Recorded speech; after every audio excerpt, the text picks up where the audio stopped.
अगले कुछ दिन कंपनी को संभालते हुए सारा को समझ में आया कि एएस ग्रुप्स की हालत जितना उसने सोचा था उससे कहीं ज्यादा बुरी थी।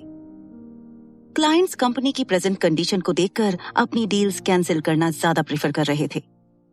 इस बात का हल निकालने के लिए जब उसने पिछले एक हफ्ते की रिपोर्ट को चेक किया तो उसे समझ में आया कि एक एक करके सब बड़े क्लाइंट्स एएस ग्रुप्स के साथ अपने कॉन्ट्रैक्ट्स टर्मिनेट कर चुके थे।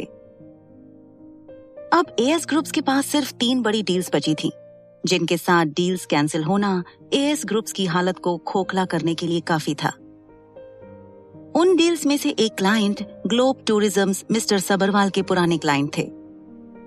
मिस्टर सबरवाल के साथ के अपने अच्छे रिलेशंस की वजह से वो एएस ग्रुप्स की हेल्प करने में इंटरेस्टेड थे।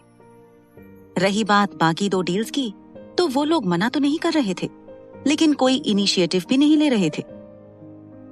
सारा ने सिचुएशन को समझते हुए मिस्टर ग्रोवर और बाकी हायर मैनेजमेंट के एम्प्लॉयज के साथ बात करना सही समझा। कुछ ही देर में उसने कॉन्फ्रेंस रूम में एक मीटिंग बुलवाई, जहां कोई भी अपना ओपिनियन देने में इंटरेस्टेड नजर नहीं आ रहा था। उस रूम के एटमॉस्फेयर को बदलने के इरादे से सारा ने न्यूट्रल टोन में सबसे कहा, आई होप सभी जानते ही होंगे कि कंपनी के अगले मैनेजिंग डायरेक्टर के सिलेक्शन की रिस्पॉन्सिबिलिटी मुझे दी गई है। ये बात सुनकर सभी के मुरझाए हुए चेहरे किसी फूल की तरह खिल गए। अपना तीर निशाने पर लगता देख सारा ने अपनी बात को कंटिन्यू करते हुए कहा, अब कंपनी जब तक स्टेबल नहीं हो जाती, मैं अपने डिसीजन को सही अंजाम नहीं दे पाऊंगी। सो क्या कोई मुझे इस सिचुएशन से रिगार्डिंग कोई सजेशन देना चाहेगा? इस पॉइंट पर हर कोई अपनी बारी आने का वेट करने लगा। सबसे पहले एडवर्टाइजिंग डिपार्टमेंट के मैनेजर मिस्टर शाह ने कहा, मिस मलिक, मुझे लगता है कि हमें हमारे रोजवुड रिजॉर्ट सीरीज को ज्यादा प्रमोट करना चाहिए, जिससे हम हमारी स्पेशलिटी को फिर से प्रूव कर पाएंगे। मिस्टर शाह की बात से सहमति दिखाते हुए डिजाइन डिपार्टमेंट की मिस रोशेल ने कहा, यस सारा, even I do think so, लेकिन हमें कुछ नया करना चाहिए। सारा ने सभी का ओपिनियन जानने के इरादे से पूछा, किसी के पास कोई आइडिया है कि हम क्या नया कर सकते हैं? इस बात से सभी सोच में पड़ गए। उन्होंने थोड़ी देर सोचने के बाद अपना अपना ओपिनियन देना शुरू किया। किसी ने कहा, हम नया रिजॉर्ट प्रोजेक्ट लॉन्च कर सकते हैं। तो किसी ने उनकी बात ना मानने का रीजन दिया, लेकिन हमारे पास उतना प्रोडक्शन फंड नहीं है। फिर किसी और ने अपना सुझाव देते हुए कहा, हमें किसी फेमस सेलिब्रिटी के साथ प्रमोशनल इवेंट करना चाहिए। ऐसे कई सारे ओपिनियन सुनने के बाद उसने किसी को नोटिस किया, जो बहुत देर से कुछ कहने की कोशिश कर रहा था, मगर कुछ कह नहीं पा रहा था। वो पब्लिक रिलेशंस टीम का कोई नया इंटर्न था, जो अपने मैनेजर को असिस्ट करने के लिए मीटिंग में आया था। सारा ने उसकी ओर देख उससे पूछा, आप कुछ कहना चाहते हैं? सारा को अपनी तरफ देखकर सवाल पूछते देख उसने अपनी जगह पर खड़े होते हुए कहा, I am Viraj, I don't know ये काम करेगा या नहीं। उसकी तरफ देखकर सभी को लगा कि सारा बेवजह ही किसी रूकी असिस्टेंट को इंपॉर्टेंस दे रही है। सारा ने उसे आगे बढ़ने का इशारा किया तो विराज ने सिस्टमैटिकली अपने आइडिया को प्रेजेंट करते हुए कहा, हम रोजवुड रिजॉर्ट के लिए जो सेल्स स्ट्रैटेजी यूज कर रहे हैं, अगर हम उसे बदल दें तो हमें एक बड़ा टर्नओवर मिल सकता है। ग्लोब टूरिज्म्स हमारे साथ बहुत वक्त से एक टाई अप करना चाहते हैं। कस्टमाइज्ड टूर अगर रोजवुड रिजॉर्ट को लेकर प्लान किए जाएं, तो हमारा कई गुना ज्यादा प्रॉफिट हो सकता है। विराज का आइडिया सुनकर सभी एक दूसरे की तरफ देख आपस में कुछ डिस्कस करने लगे। तभी किसी ने विराज से सवाल पूछा, लेकिन अगर हमारे साथ हुए टाई अप की वजह से ग्लोब टूरिज्म्स का लॉस हो गया तो रिस्पॉन्सिबिलिटी कौन लेगा? इस बात पर विराज ने अंडर कॉन्फिडेंट होते हुए कहा, ये टूरिस्ट का पीक पीरियड है। हाई क्लास हो या इकोनॉमी क्लास, 2 बड़ी फेमस ब्रांड्स के टाई अप के लोग चाहकर भी मिस करना नहीं चाहेंगे। उसका ये जवाब सुनकर सभी इम्प्रेस लग रहे थे। कुछ मैनेजर्स ने तो विराज को अप्रिशिएट भी किया। सारा ने प्लानिंग डिपार्टमेंट को प्रपोजल रेडी करने का कहकर विराज को अपने ऑफिस में बुलाया। इस पूरी मीटिंग के दौरान मिस्टर ग्रोवर ने कुछ कहे बिना सारा के डिसीजन से ही सहमति दिखाई। तो दूसरी तरफ सारा ने ये डिसीजन तो ले लिया, लेकिन वो एक और बैकअप ऑप्शन तैयार रखना चाहती थी, ताकि वो इस बात से श्योर हो सके कि ना सिर्फ कंपनी की मार्केट वैल्यू और रेपुटेशन वापस आए, बल्कि वो पहले से ज्यादा बेहतर भी हो। वहीं दूसरी तरफ फोर सीजन्स रिजॉर्ट में नील अपने रूम में कुछ डॉक्यूमेंट्स पढ़ रहा था। पिछले कुछ घंटों से वो कई सारी फाइल्स पढ़ चुका था, लेकिन वो उन पर कंसंट्रेट नहीं कर पा रहा था। विल की बात का मीडिया तक पहुंचना उसे कुछ ठीक नहीं लग रहा था।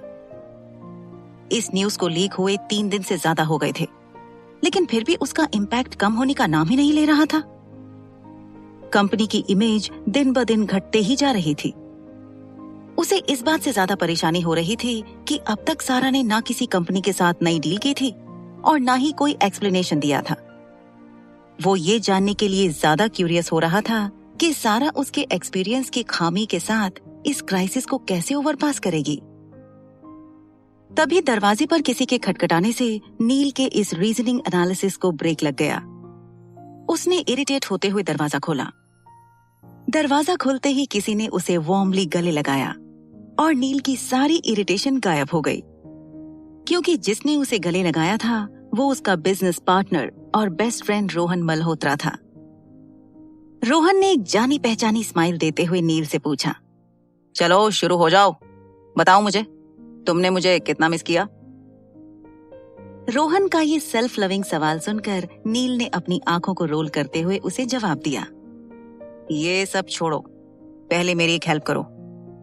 मीडिया के तुम्हारे दोस्त को कांटेक्ट करो और पूछो कि एएस ग्रुप्स के नए स्कैंडल की इंफॉर्मेशन उन्हें किसने दी, थोड़ा अर्जेंट है। नील की ये बात सुनकर रोहन ने कंफ्यूज होते हुए पूछा, कैसा स्कैंडल? असिस्टेंट को किसी ने टारगेट किया है क्या? नील ने रोहन के इस सवाल का जवाब सिर्फ हाँ में गर्दन हिलाकर दिया और अपने टैब पर एक न्यूज रिपोर्ट खोलकर उसे रोहन को दिखाया। पूरी न्यूज पढ़ने के बाद रोहन ने हड़बड़ी में अपने मोबाइल में एक कॉल लगाया। कुछ देर बात करने के बाद उसने नील की तरफ देखकर ना में सिर हिला दिया। इस बात से नील परेशान हो गया था। रोहन ने अपने दोस्त को बाद में कॉल करने का कहकर कॉल डिस्कनेक्ट कर दिया। नील को एक्सप्लेन करते हुए रोहन ने बताया, ये न्यूज किसने भेजी इसकी कोई इन्फॉर्मेशन किसी को भी नहीं है, क्योंकि विल की फोटोकॉपीज किसी चैनल के गेट के पास रखी हुई थी, ऐसा पता चला है। ये सुनकर नील का शक और भी ज्यादा पक्का हो गया। रोहन ने अपनी बात जारी रखते हुए कहा, आई थिंक कोई है जो या तो एएस ग्रुप्स को टारगेट कर रहा है या फिर उस असिस्टेंट को। अब आगे क्या करना है? रोहन का ये सवाल सुनकर नील ने कहा, मुझे जल्दी से जल्दी एएस ग्रुप्स ज्वाइन करना होगा। उसकी बात सुनकर रोहन ने उसके कंधे पर हाथ रखते हुए उसे अपना सपोर्ट दिया। एएस ग्रुप्स की बिल्डिंग में सुबह की सक्सेसफुल मीटिंग के बाद जैसे ही प्लानिंग डिपार्टमेंट ने ग्लोब टूरिज्म को प्रपोजल भेजा, उन्होंने तुरंत ही टाई अप के लिए ग्रीन सिग्नल दे दिया। इसके बाद कंपनी में सभी एक्साइटेड होकर काम करने लगे। सारा के ऑफिस में विराज उसके सामने बैठा था। सारा ने सीधे पॉइंट पर आकर विराज से कहा, I need your help Viraj, please क्या तुम मेरी मदद करोगे? सारा से प्लीज सुनने के बाद विराज ऑकवर्डली उसे देखने लगा। उसकी बात का जवाब देते हुए विराज ने उससे कहा, मैम आप मुझे प्लीज मत कहिए, बस बताइए कि मैं आपके लिए क्या कर सकता हूँ। सारा ने उसे कुछ फाइल्स दिखाते हुए कहा, ये दुनिया के कुछ अंडररेटेड खूबसूरत जगहों में से है। मेरी रिसर्च के अकॉर्डिंग इन जगहों पर टूरिज्म कुछ ज्यादा डेवलप नहीं हुआ है। मैं चाहती हूँ कि तुम मेरे लिए ऐसी प्लेसेस ढूंढो। ये हमारा एक बैकअप प्लान होगा, क्या तुम करना चाहोगे? सारा की बात सुनकर विराज ने इमोशनल होते हुए कहा, ma'am it would be a great opportunity for me. मैं पूरी कोशिश करूंगा कि मैं आपको डिसअपॉइंट ना करूं। उसकी ये बात सुनकर सारा को अच्छा लगा। उसने विराज के साथ कुछ और डिटेल्स डिस्कस किए। विराज ने भी सारा से कई सवाल पूछने के बाद एक बैकअप प्लान रेडी किया। पूरी बात खत्म होने के बाद सारा ने विराज से रिक्वेस्ट करते हुए कहा, मैं चाहूंगी कि ये बात सिर्फ हम दोनों के बीच में ही रहे। सारा की ये बात सुनकर विराज ने उसे अश्योर किया कि ये बात उसकी तरफ से कभी किसी को पता नहीं चलेगी। उसके बाद विराज सारा के ऑफिस से चला गया। सारा ने एचआर डिपार्टमेंट में कॉल करके उन्हें इन्फॉर्म किया कि विराज आज से उसके असिस्टेंट की पोजीशन पर अपॉइंट कर दिया जाए। सुबह से काम करने के बाद सारा को दोपहर में कुछ देर बैठने का टाइम मिला। उसने अपने मोबाइल को ऑन किया तो उसे बहुत सारे अननोन नंबर से मिस्ड कॉल दिखे। जब उसने एप्लीकेशन में चेक किया तो वो सब मीडिया रिपोर्टर्स के नंबर थे। सारा ने उन्हें कांटेक्ट ना करने का फैसला किया और वो फिर से काम करने लग गई। आर्किटेक्ट्स और डिजाइनर्स के साथ मीटिंग करने के बाद फाइनली शाम के 5 बजे सारा अपने काम से फ्री हो गई थी। घर के लिए निकलने के लिए उसने कार के बजाय एक वॉक लेने का डिसाइड किया। वो आज के दिन भर के काम को प्रोसेस करना चाहती थी। जैसे ही वो ऑफिस से बाहर निकलने वाली थी, मिस्टर ग्रोवर ने उसे रोक लिया और एक नई कोलैबोरेशन का कॉन्ट्रैक्ट चेक करने को कहा। सारा ने थोड़ी देर रुककर पेपर्स चेक किए।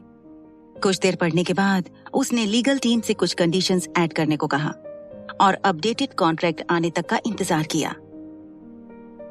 थोड़ी ही देर में लीगल टीम से किसी ने उसे एक नया कॉन्ट्रैक्ट दिखाया।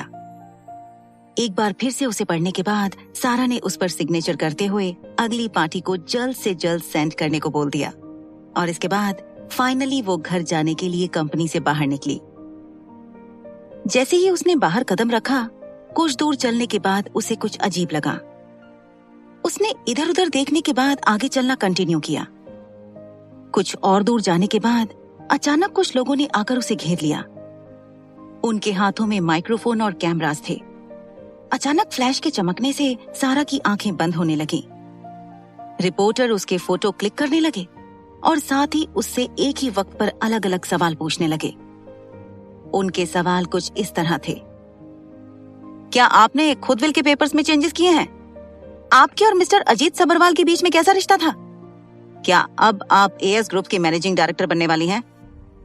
एएस ग्रुप्स के घटते मार्केट वैल्यू और रेपुटेशन के साथ आपको कैसा लग रहा है? सारा अचानक हुए इस हादसे से नॉर्मल होने में अपना वक्त ले रही थी। रिपोर्टर्स ने सवाल पूछना और फोटोज क्लिक करना कंटिन्यू रखा। कुछ देर सोचने के बाद उसने उन्हें कोई जवाब ना देने का फैसला किया। वो सिंपली उन्हें इग्नोर करते हुए आगे चलने लगी। उसे सबको अवॉइड करते देख उनमें से एक रिपोर्टर ने सारा के और करीब जाते हुए अपने सवाल उससे पूछे। उसने सारा को मर्डरर कंसिडर करते हुए पूछा, आपने बहुत स्किलफुली मिस्टर सबरवाल की जान ली है, तो बताइए आपने अपनी इन्वेस्टिगेशन ऑफिसर्स को कितने पैसे खिलाए? सारा को ये सुनकर बहुत गुस्सा आया। वो धीरे धीरे अपना पेशेंस खो रही थी, मगर फिर भी उसने अपने आप को शांत करते हुए कुछ कहे बिना ही वहां से जाना सही समझा। उस रिपोर्टर की बदतमीजी को टॉलरेट करने के बाद बाकी रिपोर्टर भी सारा की बेइज्जती करने लगे। सारा ने ध्यान दिए बिना वहां से निकलने की पूरी कोशिश की, लेकिन अब बाकी सब उसे और ज्यादा परेशान करने लगे। एक पॉइंट पर सारा को अपने आप को अवॉइड करते देख किसी रिपोर्टर ने उसे धक्का दे दिया। अपने आप को संभालते संभालते भी सारा गिर गई। अब सारे रिपोर्टर्स उससे थोड़े दूर हो गए थे। सारा ने उठने की कोशिश की, लेकिन उसके हाथ पर चोट और पैर में आई मोच की वजह से वो बिना सहारे के उठ नहीं सकती थी। उसकी आंखों से आंसू आने लगे थे। उसने अपने आप को समझाते हुए खुद को शांत किया और रोने से रोका, और फिर उसने एक बार फिर से उठने की कोशिश की, लेकिन अब भी वो उठ नहीं पाई। जिस रिपोर्टर ने सारा से पहली बार बदतमीजी की थी, उसने सारा पर हंसते हुए एक सवाल पूछा और उसके सामने माइक बढ़ाया।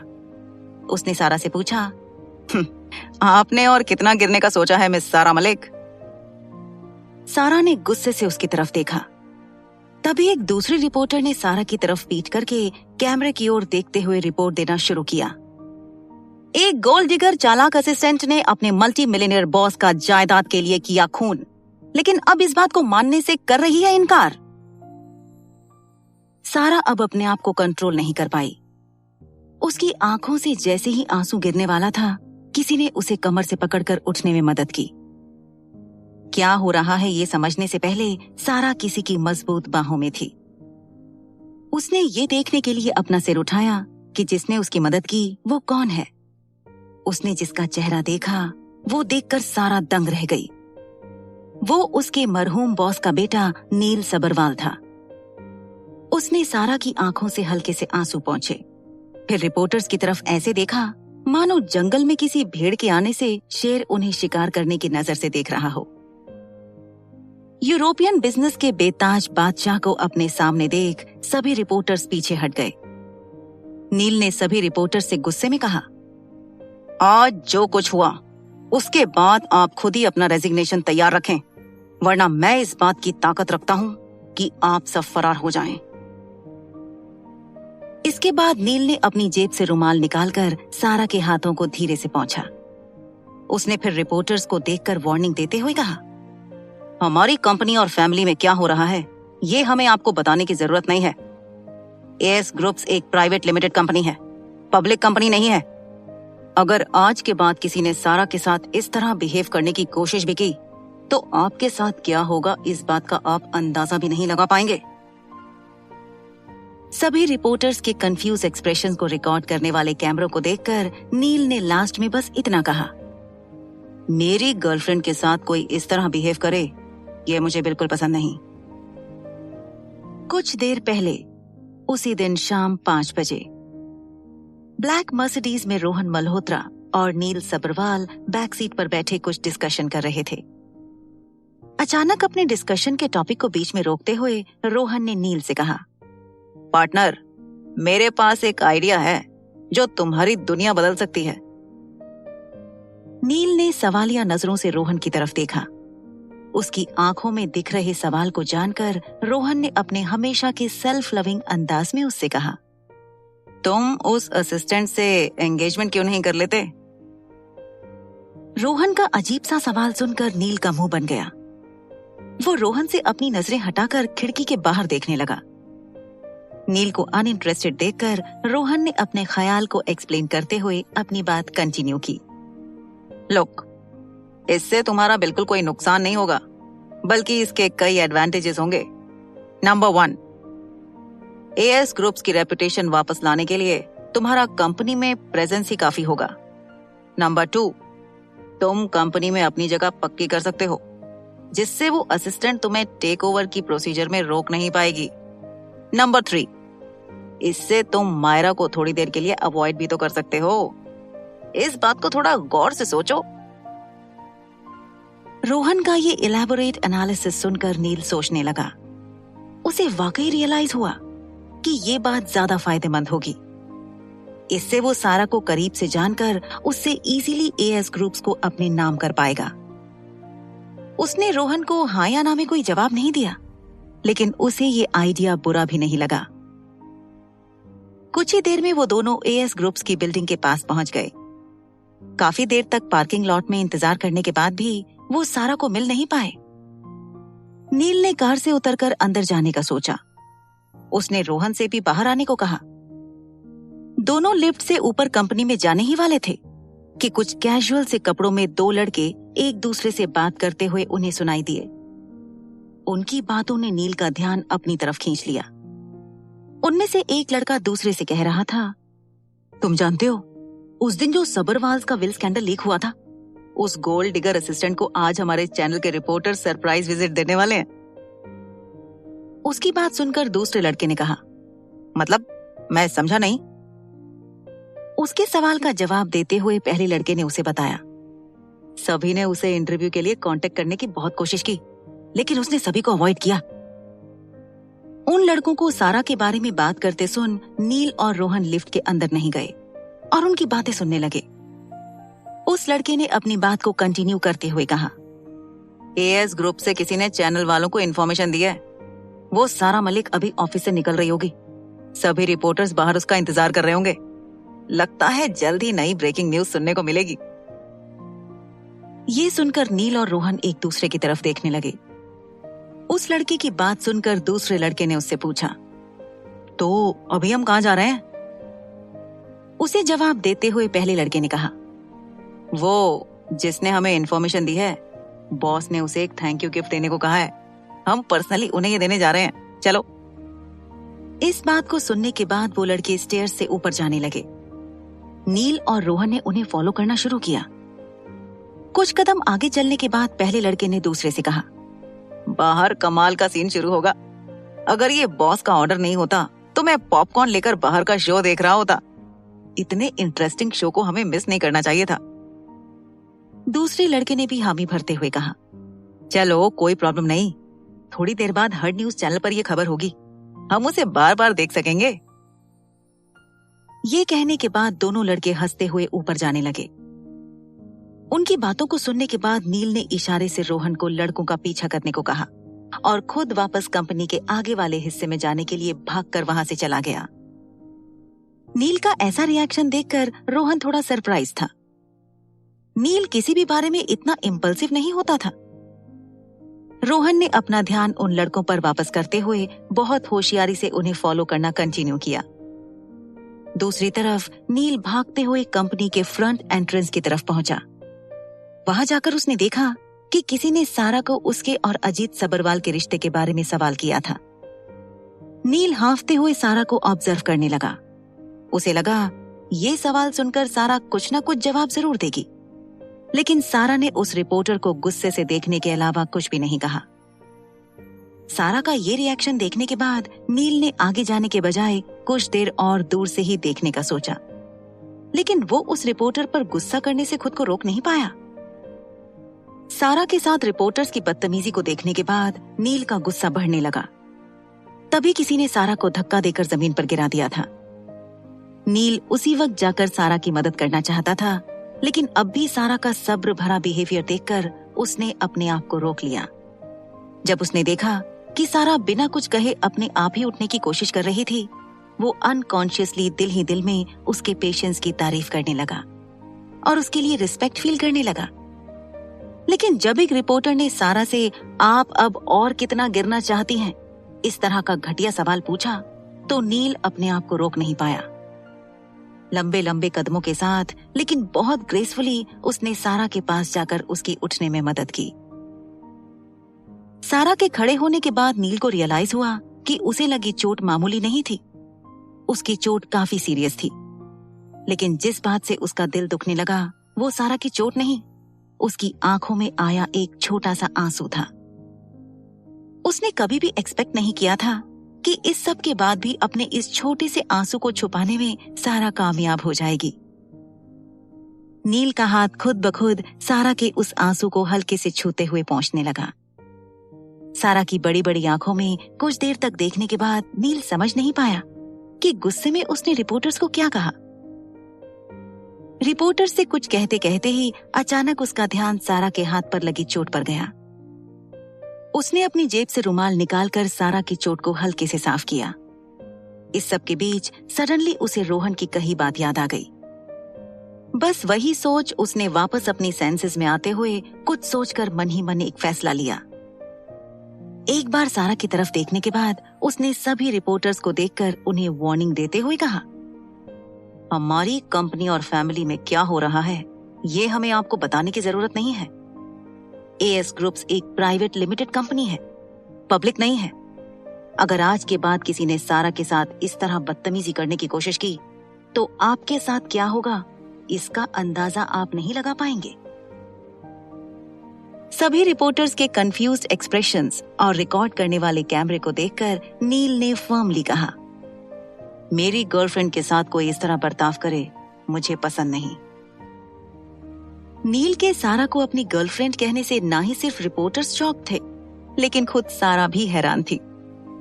नील की बात सुनकर सारा उसे सवाल भरी नजरों से देखने लगी। वो कुछ कहने ही वाली थी कि नील ने उसे अपनी बाहों में उठाया और पार्किंग लॉट की तरफ ले गया। पीछे खड़े कुछ रिपोर्टर्स कुछ देर पहले क्या हुआ इस बात को समझने की कोशिश कर रहे थे, तो कुछ इस बारे में सोच रहे थे कि आज जो भी बेवकूफी उन्होंने की है उसकी उन्हें क्या कीमत चुकानी पड़ेगी। वहां नील की बाहों में सारा उसे अपने आप को छोड़ने के लिए कह रही थी, लीव मी, उतारो मुझे। लेकिन नील ने उसे कुछ देर खामोश रहने को कहा। पार्किंग लॉट पहुंचने के बाद नील ने ड्राइवर से गाड़ी का दरवाजा खोलने को कहा, दरवाजा खोलो। ड्राइवर ने जल्दी से दरवाजा खोला तो नील ने सारा को बैक सीट पर कंफर्टेबली बिठाया और फिर फर्स्ट एड किट लेकर उसके सामने बैठ गया। सारा जैसे ही कुछ कहना चाहती थी, नील ने उसे बिना देखे हाथ में पकड़ी दवाई की ओर इशारा करते हुए कहा, we will talk after this. Neel उसके पैरों में हल्की से दवाई लगा रहा था, पर सारा ऑकवर्डली अपने पैर पीछे खींच रही थी। नील ने सारा की हिचकिचाहट को समझते हुए उससे कहा, अगर अभी इसे ट्रीट नहीं किया गया तो ये चोट और ज्यादा बुरी हो जाएगी। फिर सारा ने भी अपना पैर स्टेडी रखते हुए नील को दवाई लगाने दी। उसके बाद नील ने उसे अपना हाथ आगे करने को कहा। सारा का सब्र अब अपने चरम पर था। उसने नील से बिना किसी झिझक के कहा, बाहर जो हुआ वो क्या था? नील ने एक नजर उसकी तरफ देखा और फिर उसके हाथ को अपने हाथ में लेकर दवाई लगाते हुए उससे बोला, मेरे डैड ने इतनी सारी प्रॉपर्टी आपके नाम की है, क्या आप कुछ बॉडीगार्ड्स भी हायर नहीं कर सकती मिस मलिक? नील का ये अजीब सवाल सुनकर भी सारा अपनी बात पर अड़ी रही और बोली, ये मेरे सवाल का जवाब नहीं है मिस्टर। मैं आपसे फिर पूछती हूँ, बाहर जो हुआ वो क्या था? नील ने इस तरह सारा से कहा जैसे वो उसे कन्विंस कर रहा हो। इस सिचुएशन में इससे बेटर ऑप्शन नहीं है, और फिर एएस ग्रुप्स के लिए भी यही सही है। नील अभी भी सारा के हाथ की चोट पर दवाई लगा रहा था।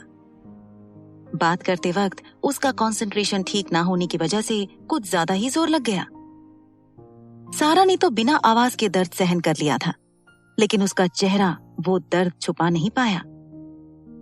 नील ने माफी मांगते हुए अपनी बात कहना जारी रखा, जब चोट लग जाए तो दवाई लगाना ही सही ऑप्शन होता है, भले ही उसमें थोड़ा दर्द क्यों ना हो। मुझे लगता है हमें जल्द से जल्द एंगेजमेंट का अनाउंसमेंट कर देना चाहिए। नील की कही ये बात सुनकर सारा उसकी तरफ डिस्गाइज में देखने लगी। उसने नील से कहा, मुझे पागल समझ रखा है क्या कि यूं ही एंगेजमेंट कर लूं? या तो तुम्हें लगता है कि मैं बेवकूफ हूं, या फिर तुम्हें मेंटल ट्रीटमेंट की जरूरत है। सारा की बात सुनकर नील उसके इनफॉर्मल होने से कुछ सरप्राइज्ड हो गया था। अपने आखिरी शब्दों को याद करने के बाद सारा ने पोलाइटली नील से कहा, मिस्टर सबरवाल, मैं कंपनी को बचाने के लिए अपना बेस्ट ट्राई कर रही हूँ। इन सब चीजों की मुझे कोई जरूरत नहीं है, और ना ही एएस ग्रुप्स को है। ये बोल वो नील की कार से निकलने लगी। एक एक कदम धीरे धीरे चलने के बाद उसे एहसास हुआ कि उसकी चोट बहुत ज्यादा ही बुरी थी। फिर भी उसने चलना नहीं रोका। वो गिरने ही वाली थी कि नील ने उसे सहारा दिया। उसे कन्विंस करने का एक भी मौका ना गंवाने के इरादे से नील ने उससे कहा, मैं तुमसे ये नहीं कह रहा कि हमें शादी भी करनी होगी। We can just get engaged and फिर कह देंगे कि ब्रेकअप हो गया।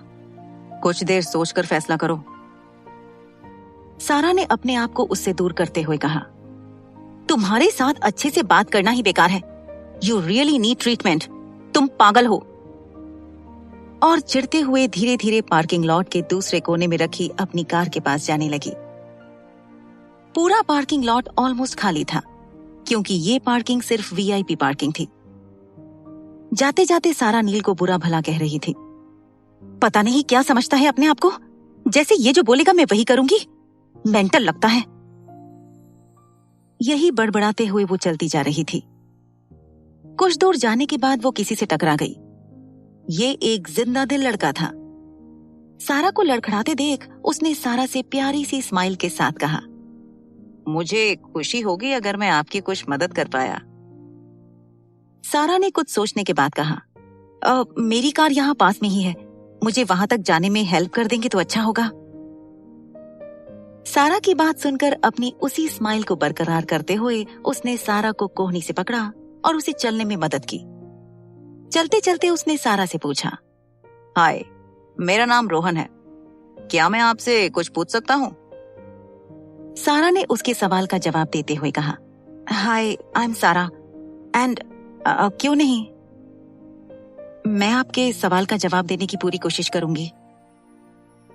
सारा का जवाब सुनकर रोहन ने अनजान बनते हुए उससे पूछा, आप इतने गुस्से में क्यों थी? सारा ने एक भी पल गवाए बिना जवाब दिया, अभी अभी किसी मेंटली चैलेंज्ड इंसान से मिलकर आई हूं।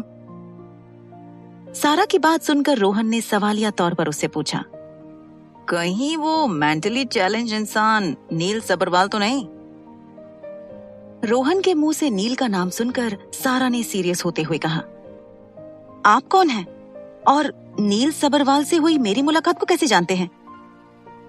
सारा को सीरियस होते देखकर रोहन ने उससे कहा, चिल लेडी, नो ऑफेंस, मैं तो उसका बिजनेस पार्टनर हूँ।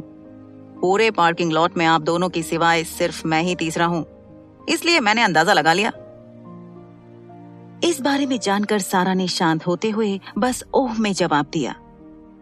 सारा के एक्सप्रेशंस में हुए बदलाव को देखकर रोहन ने अपनी बात को कंटिन्यू करते हुए कहा, वैसे क्या आपने उसे थैंक यू कहा? उसने बाहर आपकी मदद जो की। रोहन की बात सुनकर सारा को रियलाइज हुआ कि लड़ने के चक्कर में वो नील से थैंक्स कहना तो भूल ही गई। उसने एम्बैरेस्ड फील करते हुए रोहन की तरफ देखकर ना में सिर हिला दिया। रोहन ने फ्रेंडली होते हुए उससे कहा, I think you should thank him, not because मैं उसका दोस्त हूं, लेकिन क्योंकि मैं नहीं चाहता कि मेरी नई दोस्त कभी भी किसी को रूड लगे। अपने आप को उसकी नई दोस्त सुनने के बाद सारा ने भी मुस्कुराकर उससे कहा, जब हमारी फिर से मुलाकात होगी तो मैं जरूर उसे थैंक्स बोल दूंगी, लेकिन आपकी नई दोस्त को आपका पार्टनर कुछ खास पसंद नहीं आया। सारा को भी खुद को अपना दोस्त मानते देख रोहन ने उससे कहा, वो इतना भी बुरा नहीं है, लेकिन मैं ये भी नहीं कह सकता कि वो इतना अच्छा है। वैसे उसने क्या कहा मेरी नई दोस्त से कि वो नाराज हो गई? सारा ने आओ देखा ना ताओ, बस जो मुंह में आया वो कह दिया। पोकर फेस कह रहा था मुझसे एंगेजमेंट कर लो। सारा को जैसे ही अंदाजा हुआ कि उसने बिना सोचे समझे फिर से कुछ उल्टा कह दिया है, तो उसने अपना चेहरा एम्बैरेसमेंट में नीचे झुका लिया। कुछ देर बाद धीरे से अपनी आंखें खोलने के बाद उसने रोहन का हंसता हुआ चेहरा फिर से देखा। रोहन उसे नॉर्मल करते हुए उससे बोला, मैं नील के साथ कॉलेज टाइम से हूँ। जब मैंने उसे पहली बार देखा था तब मैंने भी उसे पोकर फेस ही कहा था। ये बात सुनकर सारा की ऑकवर्डनेस कुछ कम हुई। उसने हंसते हुए रोहन से कहा, क्या आप सच में मुझसे दोस्ती करना चाहते हो? रोहन ने झूठी नाराजगी दिखाते हुए कहा, मुझे लगा कुछ देर पहले आपने मुझे अपना दोस्त मान लिया था। हम दोस्त बन सकते हैं, लेकिन मेरी एक शर्त है। सारा ने सवाल भरा एक्सप्रेशन लेकर रोहन को देखा तो उसने कहा, अब से हम दोनों नील को पोकर फेस बुलाएंगे। ये सुनकर दोनों खिलखिलाकर हंसने लगे। तब तक वो सारा की कार तक भी पहुंच गए थे। किसे पता था कि ये उन दोनों के लॉन्ग लास्टिंग फ्रेंडशिप की खूबसूरत सी पहली मुलाकात थी।